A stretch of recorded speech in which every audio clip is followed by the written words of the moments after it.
사랑하는 여러분, 우리 앞뒤의 성도님들에게 선포합시다. 하나님께서 하십니다. 선포하시겠습니다.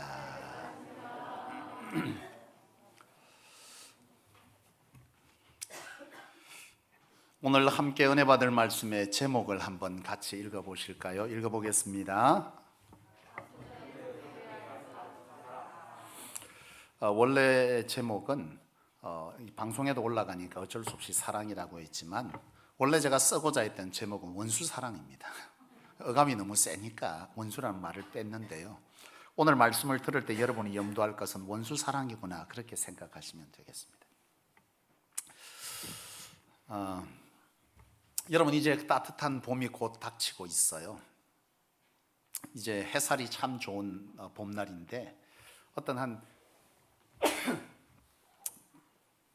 가정에 아버지와 또 엄마와 그리고 5살 먹은 아들과 3살 먹은 딸이 좋은 햇살을 맞기 위해서 봄 나들이를 나서게 됩니다. 차를 몰고 이제 시외로 나가서 산을 거닐고 또 여러 시간들을 보내고 그렇게 해서 하루가 가고 또 귀한 시간을 보내고 집으로 돌아오는 길이었어요. 근데 집으로 돌아오다가 그만 사고가 나게 됩니다. 사고가 났어요. 근데 그 사고로 인해서 불행하게도 그 5살 배기 아들이 수술을 받게 되는 일이 벌어지게 됩니다. 근데 이 문제는 뭐냐면 이 5살 배기 아들이 수술을 해서 수혈을 해야 되는데 이 아이가 일반적인 혈액형이 아니었어요. 그러니까 피를 쉽게 구할 수가 없었던 겁니다. 그런데 다행 중에 다행인 것은 이 가족 중에 한 사람이 같은 혈액형이 있었는데 3살 박이 딸아이가 같은 혈액형이었어요. 아버지는 이 3살 박이 딸아이에게 가서 묻습니다. 오빠가 지금 수술을 해야 되는데 피가 모자라. 근데 이 피를 줄 수 있는 사람이 아빠 엄마는 못 주고 너만 줄 수 있는데 너 그 피 줄 수 있겠냐 그랬더니 이 3살 박이 딸아이가 한참 고민을 하는 겁니다. 그러더니 얘기를 하는 거죠. 주겠다고. 그래서 수술이 시작되고 수혈이 시작되었어요. 일정 시간이 지나고 수술이 끝나고 나서 의사가 나와서 얘기합니다. 수술 잘 되었다고. 그래서 부모님들은 안도의 한숨을 쉬고 그 아이들이 있는 그 자리로 가게 된 거죠. 갔더니 작은 딸아이가 옆에 누워 있어요. 큰아이는 회복하고 있는 중입니다. 아버지가 어린 딸에게 말합니다. 오빠 수술 잘 되었대. 우리 딸이 피 줘서 잘 되었대. 그랬더니 이 딸아이가 참 잘 되었다고 그러면서 씩 웃으면서 누워 있는 겁니다. 근데 안 일어나고 계속 있어서 아버지가 물었어요. 너 왜 그러고 있어? 그랬더니 딸아이가 한마디 합니다. 나 언제 죽어요? 그래서 아버지가 갑자기 그 주변이 정막이 흐르는 거죠. 그리고 이 아버지가 말합니다. 딸아이, 너 이 피 주면 죽는 줄 알면서 오빠에게 피 준 거야? 그랬더니 그렇다는 거예요. 그리고 말합니다. 왜 그랬어? 그랬더니 내가 오빠를 사랑하니까요. 그랬던 거예요. 여러분, 세상을 살면서 말이죠, 세상에서 가장 아름답고 또 우리를 살맛나게 하는 것이 무엇이냐 이렇게 물어보면 저는 그것이 사랑이다 그렇게 말하고 싶습니다. 우리를 살맛나게 하고 우리를 웃게 하는 것, 우리를 행복하게 만드는 것, 그것은 바로 이러한 사랑이 아닐까 그렇게 생각을 해요. 여러분, 그런데 이러한 사랑을 여러분 받고 삽니까? 예, 3사람 받고 살고 나머지는 이런 사랑을 못 받고 사네요. 그죠?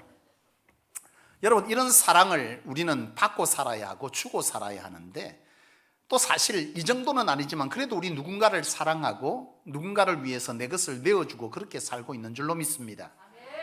여러분, 그런데 말이죠, 사실 우리가 누군가를 사랑하고 또 누군가에게 사랑을 받고 있는 이 사랑에 관해서 한번 잠시 돌아보게 되면 여러분, 어떤 사람을 사랑하고 어떤 사람에게 사랑받고 있습니까? 여러분, 어떤 사람을 사랑하죠? 또 어떤 사람에게 여러분 사랑받고 있어요?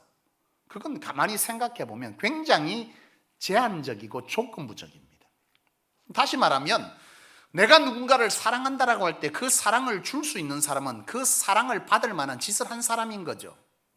사랑을 받을 만한 짓을 했기 때문에 내가 그를 뭐 하는 거예요? 사랑하게 되는 거지 않습니까? 그리고 반대로 내가 누군가에게 사랑을 받고 있다 그러면 나는 누군가에게 사랑받을 만한 그 어떤 것을 갖추고 있는 사람이란 뜻입니다. 이것은 여러분 당연합니까? 당연하지 않습니까? 안 당연합니까? 당연하지 않습니까? 이완조 집사님이 따라다니면서 민 집사님을 괴롭힙니다. 사랑할 만한 사람 맞습니까?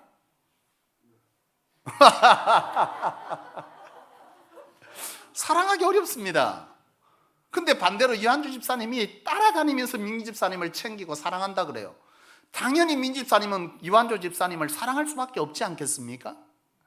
여러분, 이게 세상사고, 세상의 이치고, 우리가 아는 상식이고 우리의 경험입니다. 그리고 우리가 받아들일 수 있는 법리죠. 사랑받을 만한 짓을 해야 사랑하는 거고 미운 짓을 하면 미운 겁니다. 이게 상식이잖아요. 우리는 그래서 그렇게 사랑하고 있지 않습니까? 맞죠? 그렇습니다. 우리가 좀 다릅니까? 우리도 결국 다르지 않습니다. 왜요? 당연히 사랑하는 짓을 한 사람에게 마음에 가는 건 당연한 것이고 미운 짓 하는 사람에게 미운 마음 가는 건 당연한 것 아니겠습니까? 그게 인간인 것을요. 그런데 여러분, 문제는 뭐냐 하면 이것이 우리는 상식으로 알고 있고 이것이 세상의 이치라고 믿고 그렇게 살아가는 세상 사람과 다르지 않게 살아가고 있는데, 문제는 주님께서 우리에게 전혀 비상식적인 말씀을 말씀하시고 요구한다는 거죠. 그게 뭐냐? 오늘 우리가 받고 있는 이 본문의 43절 44절입니다. 한번 다시 보실까요? 또 내 이웃을 사랑하고 내 원수를 미워하려 하였다는 것을 너희가 들었으나. 이거 듣고 살잖아요. 맞잖아요? 그죠? 이웃을 사랑하고 사랑받을 만한 자를 사랑하고 원수를 미워하는 것이 뭐하다는 거예요? 우리가 그렇게 듣고 살고 그렇게 하는 것이 당연한 거죠. 그런데 44절 주님께서 우리에게 말씀은 뭐라고 말씀하시냐? 나는 주님께서 말씀하시기를 너희에게, 누구요? 이미 구원받은 우리에게, 하나님의 사랑을 받고 있는 우리에게 하시는 말씀은 너희에게 이르노니 너희 원수를 사랑하며 너희를 박해하는 자를 위하여 기도하라. 그렇게 말씀하시는 겁니다. 상식적입니까? 아이고, 몇 분이 끄떡이는 거 보니까 대단한 상식을 갖고 계시는 거죠. 비상식적이죠. 여러분, 원수를 어떻게 사랑합니까? 심지어 나를 핍박하는 사람을 위해서 기도하라. 이 기도는 뭘 말하겠어요? 그의 형편을 살피고 그를 위해서 복을 빌어주라. 무슨 말도 안 되는 말씀을 하십니까? 라는 것이 우리가 일반적인 겪게 되는 우리의 감정인 거죠. 아니, 보기만 해도 미워 죽겠고 심지어 나를 따라다니면서 괴롭게 하고 나를 힘들게 하고 내 인생에 웃음을 앗아간 사람을 어찌 그를 위해서 그의 형편과 처지를 알고 그를 위해서 기도하며 중보하고 그의 인생에 복을 빌어줄 수 있느냐는 거죠. 근데 주님 뭐라고 하는 거예요? 그걸 우리에게 하라고 말씀하시는 겁니다. 굉장히 비상식적이죠. 받아들이기 힘듭니다. 그런데 여러분, 이 말씀을 주시는 이 상황 역시도 이 말씀을 받고 있는 유대인들, 유대 교도들도 받아들이기 힘들었어요. 그래서 오늘 본문에 보면 뭐라고 말씀하십니까? 또 다시 43절 보죠. 내 이웃을 사랑하고 내 원수를 미워하라 하였다는 것을 너희가 들었으나. 누구요? 지금 듣고 있는 유대 교대들에게 하는 거죠. 너희가 그렇게 들었지 않냐? 다시 말하면 율법에 뭐라고 말한 거죠? 눈은 눈으로, 이는 이로. 무슨 말입니까? 사랑하는 자는 사랑으로, 미움을 주는 자에게는 미워하는 것을 당연하다고 너희가 들었으나, 눈은 눈으로, 이는 이로 갚으라고 너희가 들었으나, 이렇게 말하는 거죠. 이들도 받아들이기 힘들었던 거예요. 그런데 그런 그들에게 주님은 이 말씀을 하신 것이고, 이것을 받아들이지 못한 그들에게 18장에 넘어가면 여러분, 1만 달란트의 비유를 통해서 주님은 말씀합니다. 여러분, 1만 달란트의 비유가 뭐겠어요? 1만 달란트의 비유, 1만 달란트 탕감받은 자의 비유인데요, 한 주인이 있어요. 임금이 있습니다. 그런데 이 임금이 많은 자들에게 필요에 따라서 돈을 뭐 한 거예요? 구워준 거예요. 지금 말하면 대출해 줬다는 거예요. 그런데 이 대출을 해주고 나서 여러분, 일정 기간 되면 상환을 하도록 되어 있잖아요. 그런데 이 비유도 똑같습니다. 일정 기간이 되어서 뭐 하는 겁니까? 다시 그들에게 상환받으려 했다는 거예요. 그래서 사람들이 하나둘씩 와서 빚을 갚게 됐는데, 한 사람이 1만 달란트의 빚을 졌다는 거예요. 천문학적인 숫자죠. 갚을 수 없는 빚을 졌다는 뜻입니다. 그래서 이 사람이 빚을 갚으라 그런 거예요. 여러분, 우리도 돈을 빌리면 일정 기간 후에 뭐 하는 겁니까? 3년 거치, 20년 상환, 이 뜻이 똑같은 거예요. 이 왕이, 이 임금이 빚 갚으라 그러니까 너 일정 기간 다 썼고 이제 갚아야 될 때 됐다 갚으라 그랬는데 이 사람이 갚을 능력이 도무지 없는 겁니다. 그래서 임금이 그러는 거예요. 이 사람 그때 당시에 유대 사회 속에서 일반적으로 빚을 진 사람에게 할 수 있는 것은 뭐냐면 그의 몸을 팔고 가족을 팔아서 빚을 갚도록 했어요. 그래서 주님은 그렇게 말하는 겁니다. 비유 속에서 이 임금이 뭐라고 말하냐, 이 사람의 몸을 팔고 가족을 다 팔아서 빚을 갚게 하고 옥에 가두라 이렇게 얘기하는 거예요. 그러자 이 1만 달란트 빚진 자가 왕에게 엎드려 간청하기를, 내가 갚기를 원하는데 내가 도무지 갚을 능력이 없으니, 내가 갚지 않으려고 하는 것이 아니라 나는 그런 능력 자체가 없으니 나를 불쌍히 여겨달라 그렇게 말하니 왕이 그의 처지를 불쌍히 여겨서 1만 달란트를 탕감해 줬다는 거예요. 말도 아닌 탕감을 받은 거죠. 이 사람은요, 있을 수 없는 은혜를 입고 그리고 그 왕 앞에서 물러나 집으로 돌아가는데 너무 신났어요. 행복한 거죠. 그런데 가는 길에 어떤 사람을 만났냐, 자기에게 100데나리온 빌린 사람을 만나게 됩니다. 여러분, 한 돈 10만 원 빌린 거죠. 그 사람을 만났어요. 그리고 그 사람에게 말합니다. 너 왜 100데나리온 내한테 빚졌는데 안 갚느냐고. 1만 달란트 빚진 자가 그렇게 말하니 100데나리온 빚진 자가 말하기를 똑같이 말하는 거죠. 내가 갚으려고 했는데 뭐예요? 우리말로 묻고 죽을 애도 없다는 거예요.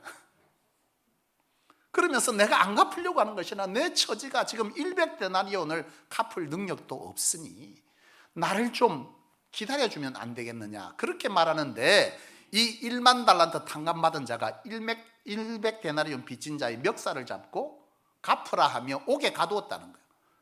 이 사실이 온 동네 소문이 나니 임금에게 들려진 겁니다. 임금은 어떻게 처세를 하시느냐, 임금은 그 1만 달란트 탕감해 준 자를 불러서 뭐 했다는 거예요? 다시 빚을 갚으라고 그를 옥에 가두었다. 이것이 1만 달란트 탕감받은 자의 비유입니다. 여러분, 이 비유를 주님께서 어떤 의미로 하셨을 것 같습니까? 이 1만 달란트 빚진 자, 탕감받은 자는 누구를 지칭하겠어요? 바로 구원받은 자죠. 죄로 인하여 죽을 수밖에 없는 죄의 싹은 뭡니까? 사망 아닙니까? 죄로 인해 영원히 죽을 수밖에 없는 우리 인생들을 이 하나님께서 뭐 하는 거예요? 갚을 능력이 없는 우리에게 우리 처지를 아시고 불쌍히 여겨서 탕감해 주었다는 거예요. 죄를. 여러분, 죄를 지었으면 선으로 그 빚을 갚아야 되는데 우리가 워낙 악하기 때문에, 죄 짓는 것을 너무 잘하기 때문에 우리의 죄 짓는 것 10개만큼 너희가 선을 통해서 갚으라 그러면 우리는 천국 갈 수 있는 길이 없어요. 우리에게는 그런 능력이 없습니다. 완악한 거죠. 무지한 거죠. 그런 우리의 모습을 있는 그대로 봐주시고 탕감해 줬다는 거예요. 죄를 예수 그리스도의 십자가의 죽이심으로 그 빛을 탕감해 주었다. 그런 우리가 지금 뭐라는 거예요? 우리는 도무지 주께서 말씀하시는 원수를 사랑하고 핍박하는 자를 위하여 뭐 하는 거예요? 기도하는 것, 복을 빌어주는 것은 할 수 없다 하더라는 거예요. 여러분, 이것에 관해서 지금 주님은 이 비유를 하시는 거죠. 너희가 그런 1만 달란트의 탕감을 받은 자가 아니느냐. 그런데 어찌하여 너희는 삶의 100데나리온 뭐한 자, 너희에게 빚진 자, 죄 지은 자에게 가서 그것을 갚으라 하느냐는 거예요.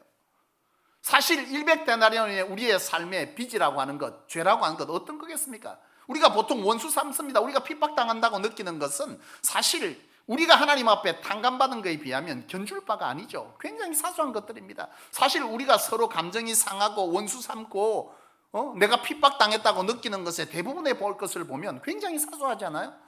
의견이 안 맞고 내 생각을 알아주지 않냐고 내가 준 사랑이 여러분 제대로 돌아오지 않는 이런 섭섭함, 이런 사소한 것들이 결국 우리가 그를 통해서 뭐 하는 거예요? 원수 삼는 거거든요. 우리는 누군가에게 사랑을 줍니다. 그런데 그 사랑이 내가 원하는 만큼 돌아오지 않을 때 우리는 뭐 하는 거예요? 서운한 거예요. 그것이 쌓여지면 그것이 원수되는 겁니다. 내가 이렇게 느끼는데 같이 그가 느끼지 못하고 내가 이렇게 말할 때 함께 동의해 주지 않는 이 모든 것이 우리가 원수 삼는 이유들이라고 할 때 100데나리온의 가치밖에 없는 원수죠. 우리가 이런 원수를 너희가 사랑하지 못하는 것이 옳으냐라는 것을 1만 달란트의 비유를 통해서 주님은 하고 있는 것이죠. 여러분, 그러시면서 주님은 말씀합니다. 이러한 사랑은 사랑하는 자, 내게 사랑받을 짓한 사람을 사랑하고 미움받을 짓한 자에게 미워하고 원수 삼는 이런 우리 일상에 관해서 이런 모습은 세리도 한다, 그렇게 말씀하는 거예요. 여러분, 여기서 세리는 뭘 지칭하겠어요? 그 당시의 세리는요, 굉장히 세상적으로 그 당시의 유대교도들, 그 당시의 사람들에게 이 세리는요, 굉장히 비난받는 사람들, 소위 말하면 인격적으로 굉장히 뭐한 사람입니까? 천대받을 만한 사람입니다. 왜냐하면 당시의 세리들은 세금을 계산하고 세금을 부과하는 사람들인데요, 더러운 이익을 취하는 일이 많았어요. 그러니까 이 사람에게 말하는 거예요. 10만 원 세금을 매길 자에게 이 사람 자기 마음대로 할 수 있는 거예요. 13만 원 매기기도 하고, 그래서 나라에 10만 원 주고 3만 원 자기가 가지고 이런 일들을 하는데, 대부분 어떤 사람들에게 아니면 같은 동족에게 그 일을 했던 거예요. 그러니 이 사람들이 길가에 가면 사람들이 인사합니다. 아는 척합니다. 왜요? 세금 좀 작게 탕감 받으려고. 그러나 돌아서면 뭐 하는 거예요? 욕하는 거죠. 저 인간 같지 않으니까. 이게 바로 세리를 지칭하는 거예요. 다시 말하면 1만 달란트 탕감 받은 자가, 여러분 뭐 하는 거예요? 100데나리온 받은 탕감 받은 자를 용서하지 아니하고 어한 자, 자기가 사랑받을 만한 사람, 미워하는 자를 미워하는 이런 행위는 세리도 한다는 거예요. 세리. 다시 말하면 영적으로 성숙하지 못한, 또는 사람들로부터 가장 성숙하지 못했다는 자들 역시도 그 정도는 하고 산다는 거예요. 너희가 세상 사람과 무엇이 다르냐는 거죠. 주님은 그 얘기를 하고 있는 것입니다.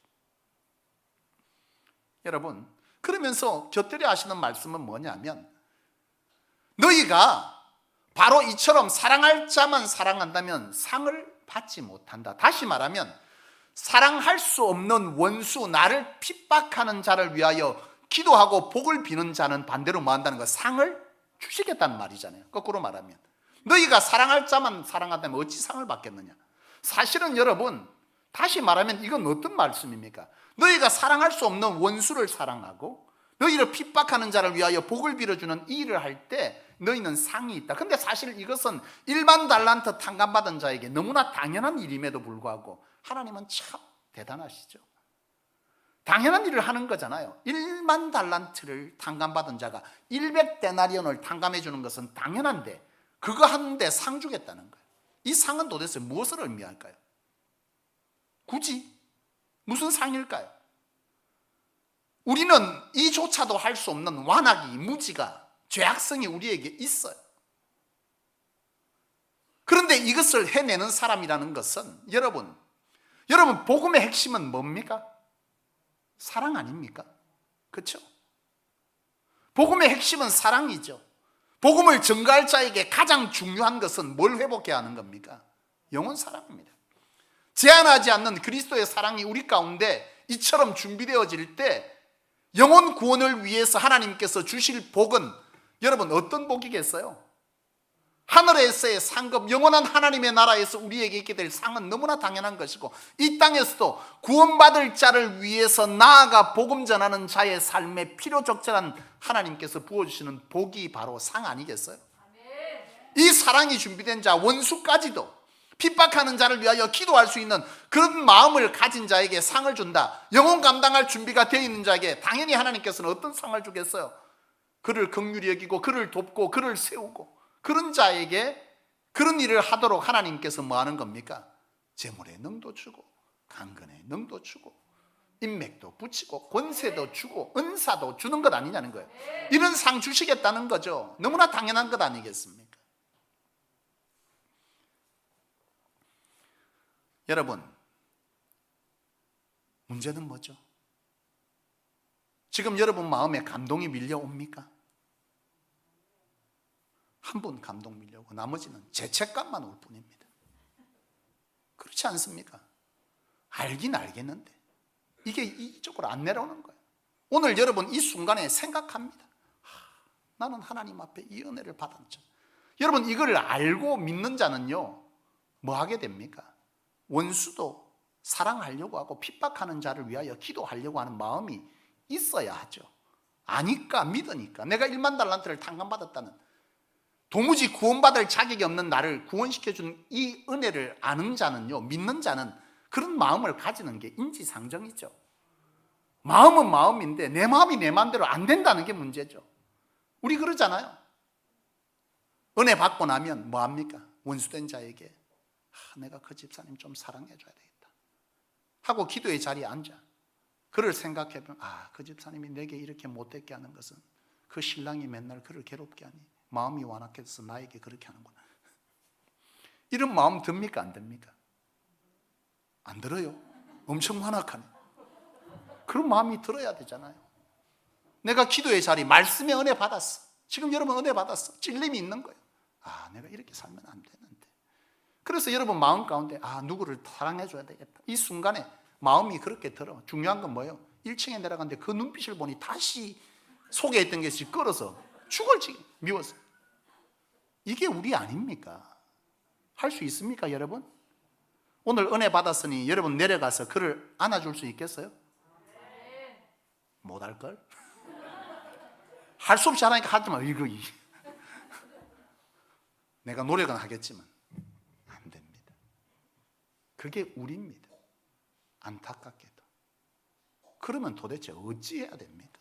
알겠는데 안 되는 것을 목을 매야 합니까? 그게 우리 인생이에요. 우리는 굉장히 무지하고 완악합니다. 악합니다. 그런데 주께서 이걸 하라 하세요. 어떻게 하죠? 우리에게 능력이 없는데, 그런 은혜가 없는데, 그런 사랑이 존재하지 않는데, 미운 건 미워해야 그게 상식인 것을 우리도 당연히 받아들이고 살아온 우리가 이게 어찌 되냔 말이에요. 어떻게 하죠? 바라야죠. 말씀을 그리 하시니 하나님의 말씀에 나도 그리 하기를 원한다고 바라야죠. 원수까지 사랑하고 핍박하는 자를 위하여 복을 빌어주기를 하나님, 내가 그런 사람이기를 원합니다 라고 요청해야죠. 내게 그런 능력이 없다고, 나를 불쌍히 여겨달라고, 그 말씀을 따르기를 원한다고. 그리고 뭐 해야 합니까? 동의해야죠. 하나님, 내가 그를 사랑하겠습니다 라고 결단하고 동의하는 겁니다. 그리고 뭐 하는 겁니까? 순종의 자리에 나서는 겁니다. 화해의 자리에 나서는 겁니다. 그리할 때 성령이 우리로 하십니다. 하나님이 하시는 거예요. 우리로 할 능력이 없어. 우리는 다만 뭐 하는 거예요? 주께서 그리하라니 바라고, 내가 그렇게 사랑하겠습니다 동의하고 그 현장으로 가는 겁니다. 성령이여 나를 도우소서. 가면 바라고 동의하고 순종하는 그 자리에 하나님이 하십니다. 우리가 할 수 있는 능력이 우리 안에 없어요. 그래서 하나님의 은혜인 겁니다. 우리로 할 수 있는 일이 도대체 뭐가 있습니까? 오로지 하나님의 은혜 아니면 살 수 없는 게 우리라는 그 찬양이 바로 이 얘기입니다. 전적인 하나님의 은혜로 사는 사람 우리입니다. 우리가 그를 용서한다? 우리 안에 그런 능력 없어요. 그 자체가 교만입니다. 우리는 굉장히 완악해요. 무지합니다. 연약합니다. 우리는 오히려 우리의 연약함을 하나님께 고백해야죠. 하나님, 내가 사랑할 수 없는 이 완악을 제하여 주시고 내가 그를 사랑하기를 원합니다. 하나님, 내가 그렇게 사랑하겠습니다. 하나님, 내가 나서겠습니다. 순종의 걸음을 해나갈 때에 그곳에 하나님 역사하시죠. 하나님이 하십니다. 나로서는 못하되 하나님은 하시죠. 사랑하는 여러분, 사순절입니다. 여러분 사순절에 많은 설교를 들으셨겠지만 저는 성소교회 끊임없이 사순절에 하는 얘기가 있습니다.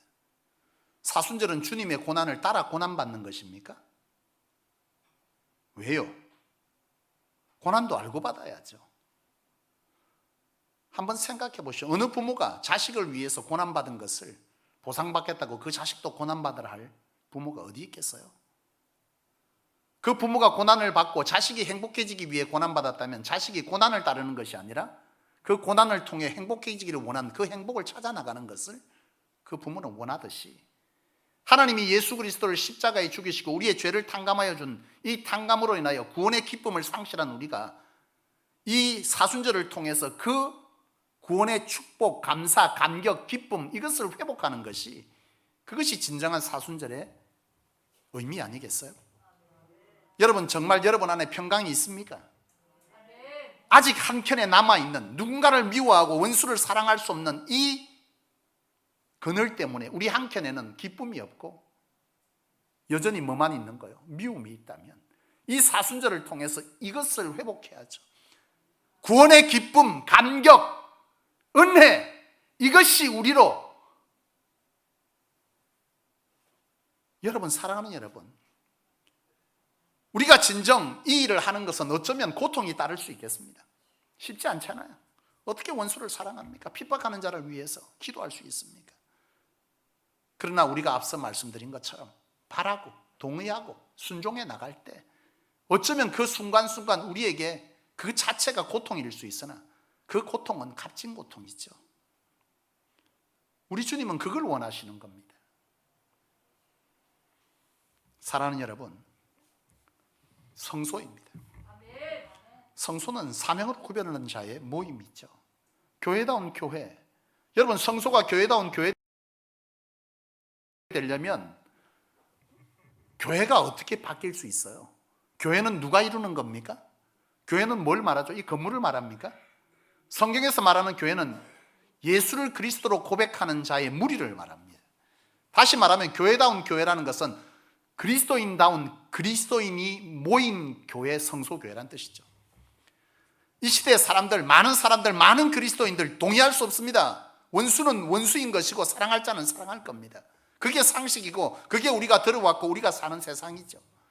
근데 오늘 주님은 그걸 하라고 우리에게 요청하시잖아요. 우리로 할 수 있는 능력이 없음에도 요청하시는데 지금 우리가 해야 될 그 작은 것은 바라고 동의하고 순종의 자리에 가는 것, 이것으로 하나님께서 하시겠다잖아요. 여러분, 하나님의 사람이 날마다 더해지는 교회, 우리 성소교회 아닙니까? 여러분, 하나님의 사람이 더해졌지 채우는 것이 아니죠. 그죠? 사도행전 2장 이하에 보면 하나님께서 날마다 하나님의 사람을 더했다 그랬습니다. 어떤 곳에 보내시죠? 이 성소가 어떤 곳일 때 하나님이 하나님의 사람을 더하여 주실까요? 작은 천국을 이룰 때죠. 여기가 작은 천국 되어질 때 하나님은 하나님의 사람을 이곳에 보내는 겁니다. 우리가 성소 교인, 교인다운 교인 되어질 때 세상은 못한다고 다른 교인들은 다 못한데도 우리는 해야 돼. 그래서 우리를 성소라고 이름 지었고 우리에게 그 비전을 줬잖아요. 여러분, 소명이라는 것을 제가 설교했지 않습니까? 소명이 뭡니까? 부르심, 콜링. 이 부르심은 하나님이 나를 불렀다. 왜? 불러서 뭐 하라 하십니까? 성소에 우리를 불러서 뭐 하라 하시죠? 교회다운 교회를 세우라고 하시잖아요. 그 뜻에 우리가 동의할 때 하나님, 내가 그렇게 쓰여진 것을 믿고 그렇게 살아가겠습니다. 동의할 때 소명은요, 사명으로 체결되는, 언약이 체결되는 겁니다. 언약이 체결되면 우리는 뭘 하면 되는 거예요? 충성으로 가면 그 일은 하나님이 하세요. 사랑하는 여러분, 우리 바로 그런 사람이죠. 말씀을 마치기를 원합니다. 여러분, 쉽지 않을 겁니다. 어찌 원수를 사랑할 수 있고 어찌 우리를 핍박하고 고통스럽게 한 자를 위하여 중보하고 그를 잘되라 빌 수 있겠습니까? 그러나 그 당위성은 하나님께 있고 예수 그리스도의 십자가의 대속이 그 당위성이듯 우리가 마땅히 해야 될 일이지만 잘 되지 않는 것을 하나님은 너무나 잘 아세요. 그래서 우리에게 하라 하시는 것은 하나입니다. 너희 힘으로 안 된다는 거예요. 너희 능으로 안 된다는 거예요. 다만 뭐 하라는 거죠? 바라라는 거예요. 하나님, 내가 그렇게 하기를 원해요. 그리고 그렇게 하겠습니다. 동의하라는 거예요. 그리고 순종의 자리에 가보라는 거예요. 그러면 하나님께서 하시겠다. 설교 전마다 늘 제가 여러분들에게 하시는, 고백하게 하는 이 말을 여러분 오늘도 잘 깨달을 수 있기를 원합니다. 우리 앞뒤 성도님에게 선포합시다. 하나님께서 하십니다. 하고 가만히 있으면 안 됩니다. 하나님이 친히 하시는 일과 사람으로 하게 하신 일, 우리가 바라고 동의하고 나아가는 것은 우리로 하게 하신 일. 나아가면 하나님께서 그 사람의 마음과 우리의 마음을 바꾸어서 우리의 선자리가 천국 공동체, 사랑 공동체, 회복 공동체, 기쁨 공동체 만드는 것은 하나님이 친히 하실 일입니다. 기도하겠습니다. 하나님 아버지, 말도 안 되는 사랑을 받고 하나님의 백성 되었는데 머리로는 이해되어지는 것이 가슴으로 오는데 세월이 너무 오래 걸리고 그것이 손발이 가는 데는 고통스럽게 한 것이 우리의 인생임을 고백합니다. 원수를 미워하고 사랑할 자를 사랑하고 핍박하는 자는 저주하는 것이 마땅한 우리의 감성이고 감정이며 세상이 살아가는 방식일진데, 주께서는 우리에게 말도 안 되는 사랑을 주셨기에 너희도 그리 해보라 하시기로, 하나님 이 시간 그 말씀에 동의하여 바라고 동의하고 순종의 걸음을 내딛기를 원합니다. 하나님, 부디 우리의 이 고통스러운 시간들을 여호와여 불쌍히 여겨 주옵소서. 나아갈 수 있게 하여 주옵소서. 하나님, 우리가 바뀌어야만 이 성소되는 줄로 믿습니다. 이 시대 교회들이, 교회의 모습은 이름은 있지만 그 어떠한 그리스도의 모습을 갖추지 못함으로 세상은 교회를 지탄하고 개독이라 말하는 이때에 교회를 교회되게 하라고 저희를 불러싸우니, 하나님, 그 일을 위해서 우리가 친히 그리스도의 고난에 동참하여 그 고난으로 통해서 이루고자 하셨던 기쁨과 화목과 평안을 우리가 회복해내기를 원합니다. 이 사순절 우리로 그 일을 이루어 진정 우리 안에 주시고자 원하셨던 평강과 평안을 누리는 성소, 선포하는 성소, 이루는 성소 되게 하여 주시옵소서. 예수님의 이름으로 간절히 기도하옵나이다. 아멘.